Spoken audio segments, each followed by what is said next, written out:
Let's talk about Rob McGregor's final Indiana Jones novel, Indiana Jones and the Staff of Kings. If that title sounds familiar to you, it's probably because that's the video game that came out in like 2009? I think it was 2009 because Crystal Skull was already out. So yeah, the year is 2009, the Staff of Kings video game came out. A brand new Indiana Jones game. It was plagued with behind the scenes problems and didn't live up to expectations.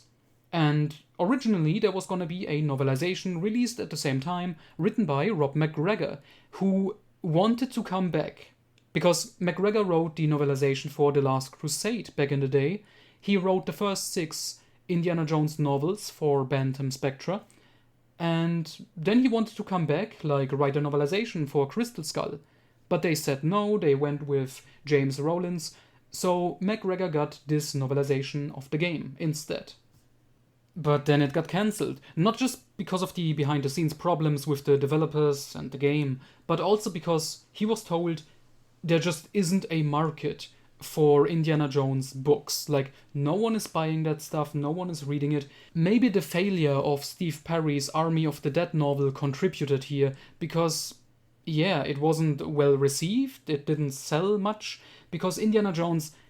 I think I mentioned this before. It's such a weird franchise. Everybody knows it, everybody likes it for the most part.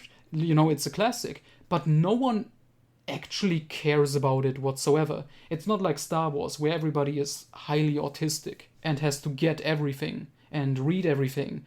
So his Staff of Kings novelization was cancelled. But McGregor didn't want to give up, you know, it was a little passion project of his, so he kept working on it, he wanted to put it out there, and eventually, in 2023, he got it out there. Like, I think he narrated his own audiobook version of it, and then it was also put out as a PDF for free, which everybody could get, and treat it as like unlicensed, because it was cancelled, you know.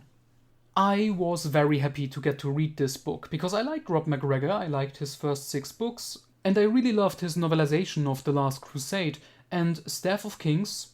First off, the story, it's irrelevant. Like, I've never played the game, I want to point that out, so this is the only way I've ever experienced this story.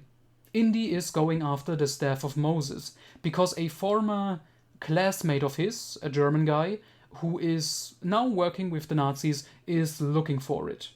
And then we follow the standard Indiana Jones formula. He goes to places, he meets fun side characters that help him out, he gets a love interest character, they go to this place and this country, find more clues, get into cool action scenes, and then we get the final confrontation and some supernatural elements. And it was great. I really loved this book. This is one of McGregor's books that feels the most like an indie adventure, because his 6 original stories all take place in the 1920s, and it's more character driven, showing Indy slowly becoming the adventurer that we see in the movies. So they didn't quite feel like Raiders or stuff, you know? But this one really does. I'm glad he got to release this finally after all these years, and I highly, highly recommend this book. It's a nice goodbye to Rob McGregor, you know, the original Indiana Jones novel author.